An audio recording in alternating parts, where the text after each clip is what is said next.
Good evening students. आज का जो टॉपिक हम लोग कवर करने वाले हैं उसका नाम है प्रोकैरियोटिक सेल्स। तो प्रोकैरियोटिक सेल्स में सबसे पहले हम लोग देखते हैं प्रोकैरियोट्स का मतलब क्या होता है। प्रो का मतलब होता है बिफोर न्यूक्लियस। प्रो का मतलब होता है बिफोर, और कैरियोट्स का मतलब होता है न्यूक्लियस। तो न्यूक्लियस के पहले, न्यूक्लियस हम लोग का मेम्ब्रेन बाउंड स्ट्रक्चर होता है। तो उसके पहले क्या, उसके पहले जो स्ट्रक्चर मेम्ब्रेन बाउंड नहीं थे, इसको हम लोग इस तरह से भी देख सकते हैं कि प्रिमिटिव सेल्स। तो प्रोकैरियोट्स में हम लोग का सबसे पहले आता है बैक्टीरिया, ब्लू ग्रीन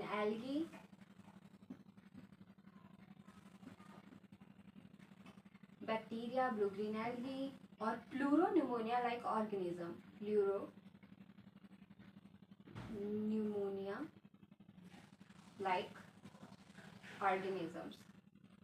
यानी PPLO, इसको हम लोग बोलेंगे BGA।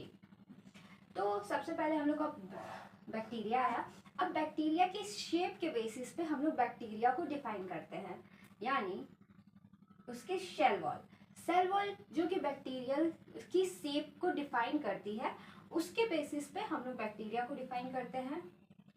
तो अगर बैक्टीरिया की शेप हम लोग की कैसी स्फेरिकल हुई, तो हम लोग उसको क्या कहते हैं, कोकस। बैक्टीरिया की शेप अगर कॉमा हुई, ये हम लोग का कोकस। और कॉमा शेप बैक्टीरिया को क्या कहते हैं हम लोग, विब्रियो। रॉड शेप्ड को क्या कहते हैं हम लोग, रॉड शेप, बैसिलस। तो स्पेरिकल, कॉमा और रॉड शेप्ड। और एक स्पाइरल शेप भी होता है हम लोग का, जिसको हम लोग क्या कहते हैं, स्पाइरल शेप बैक्टीरिया को हम लोग क्या कहते हैं, स्पाइरेलम।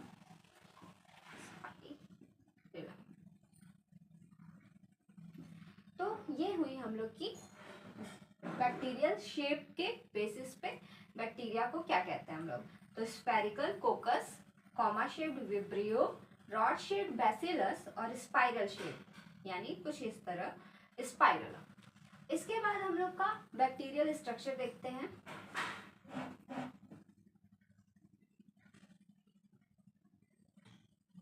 और उसको डिफाइन करते हैं। ये हुआ हम लोग का बैक्टीरिया का आउटर लेयर, जो कि किसकी बनी होती है, ग्लाइकोकैलिक्स की। ये हम लोग का दो तरह से बना होता है, ये ग्लाइकोकैलिक्स टू टाइप्स का होता है। कुछ सेल में ये स्लिम लेयर की होती है,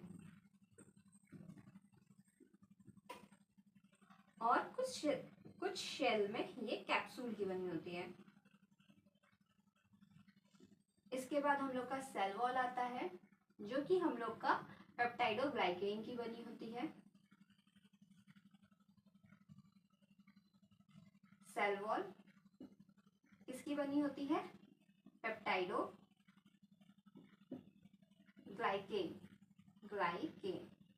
जिसको हम लोग PGN कहते हैं। इसमें हम लोग का β1,4 ग्लाइकोसिडिक लिंकेज होता है। इसमें हम लोग का β1,4 ग्लाइकोसिडिक बॉन्ड होता है। ये एक तरह का हेट्रोपॉलीसेकेराइड है। इसके बाद हम लोग का आता है इनर लेयर, जिसको हम लोग क्या कहते हैं, प्लाज्मा मेम्ब्रेन। प्लाज्मा मेम्ब्रेन के एक्सटेंशन को हम लोग मीजोजोम कहते हैं। मीजोजोम एक तरह का प्लाज्मा मेम्ब्रेन की इनफोल्डिंग है, जिसकी वजह से हम लोग का सेल का सरफेस एरिया इंक्रीज होता है। तो ये हुआ हम लोग का लास्ट लेयर, इनर लेयर, जिसको हम लोग क्या बोलते हैं, प्लाज्मा मेम्ब्रेन। ये हम लोग का फॉस्फोलिपिड्स की बनी होती है। अब इसमें और स्ट्रक्चर देखते हैं। सबसे पहले हम लोग इसमें देखते हैं राइबोसोम। इसमें हम लोग का मेम्ब्रेन बाउंड राइबोसोम प्रेजेंट होता है और फ्री राइबोसोम प्रेजेंट होता है। राइबोसोम हम लोग का क्या करता है, प्लेटफॉर्म प्रोवाइड करता है, किसके लिए, प्रोटीन सिंथेसिस के लिए। ये mRNA को प्लेटफॉर्म प्रोवाइड करेगा ताकि वो फर्दर ट्रांसलेट होके प्रोटीन सिंथेसिस कर सके। तो हम लोग का राइबोसोम, ये हम लोग का मीजोजोम। और ये हम लोग का राइबोसोम। राइबोसोम राइबोसोम हम लोग का 2 टाइप्स का होता है। राइबोसोम्स हम लोग का 70S प्रेजेंट होता है। राइबोसोम हम लोग का 70S प्रेजेंट होता है। ये फर्दर डिवाइड करता है लार्जर सब यूनिट में और स्मॉलर सब यूनिट में, जिसको हम लोग 50S और यहाँ पे 30S कहते हैं। इसमें 5SR RNA प्रेजेंट होता है। ये 5SR RNA का होता है और 23SR RNA होता है और ये 16SR RNA।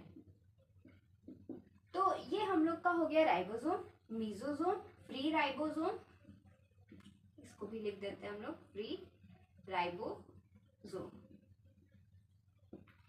अब इसमें हम लोग की कुछ इंक्लूजन बॉडीज होती हैं जो कि प्रेजेंट होती हैं, जो कि रिजर्वायर होता है। यानी हम लोग रिजर्वायर को इस तरीके से भी समझ सकते हैं कि ये हम लोग का जो फूड मटेरियल या कुछ भी होता है उसको रिजर्व करके रखता है।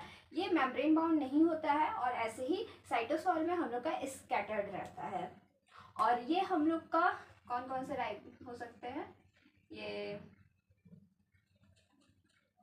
हम लोग का इंक्लूजन बॉडीज,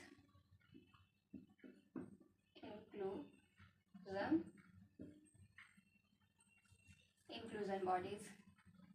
अब ये हम लोग का फॉस्फेट ग्रैन्यूल्स हो सकते हैं, ग्लाइकोजन ग्रैन्यूल्स हो सकते हैं,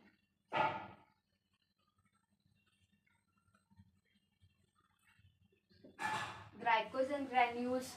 और हम लोग का ये और भी तरह का होता है, जैसे गैस वैक्यूल्स,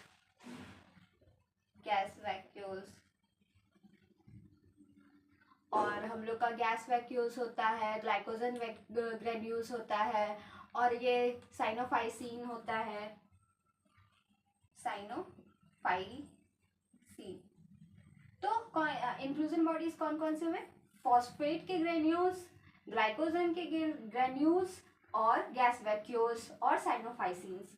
तो ये हम लोग के हुए इंक्लूजन बॉडी। अब सेल की मोटिलिटी के लिए हम लोग का क्या प्रेजेंट होता है, फ्लैजिला। तो ये हुआ हम लोग का फ्लैजिला। ये फ्लैजिला फ्लैजिला हम लोग का किसका बना होता है, फ्लैजिलिन का, फ्लैजिलिन प्रोटीन का, फ्लैजिलिन प्रोटीन। अब इसमें फ्लैजिला हम लोग का 3 पार्ट्स में डिवाइडेड है। 3 पार्ट्स कौन कौन से हैं, ये हम लोग का हुआ बेसल बॉडी, ये हुआ हम लोग का फिलामेंट, और ये हुआ हम लोग का हुक। तो हम लोग का फ्लैजिला किसमें 3 पार्ट्स में डिवाइडेड, सबसे लॉन्गर स्ट्रक्चर फिलामेंट, फिर हुक, उसके बाद बेसल बॉडी। अब हम लोग का 2 नॉन मोटाइल स्ट्रक्चर भी होते हैं। एक होता है पाइलस, जो कि हम लोग यहाँ लिख लेते हैं, नॉन मोटाइल स्ट्रक्चर।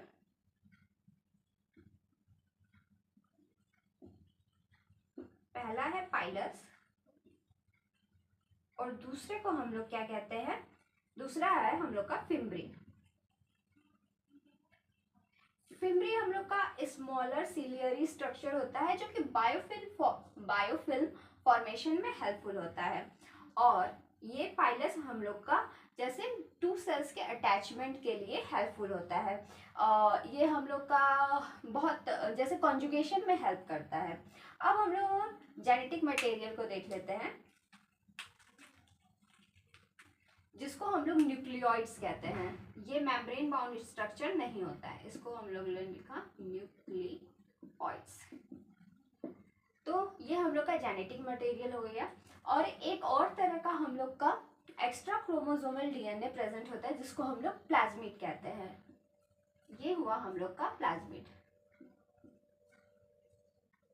ये डबल स्टैंडर्ड सर्कुलर डीएनए है, जिसको हम लोग प्लाज्मिड कहे। प्लाज्मिड हम लोग का जेनेटिक रिकॉम्बिनेशन में हेल्पफुल होता है और फर्दर स्टडी में हम लोग देखेंगे कि कैसे इसमें रेस्ट्रिक्शन साइट्स प्रेजेंट होती है जो कि फॉरेन डीएनए को इंसर्ट कराने में हेल्पफुल होगी।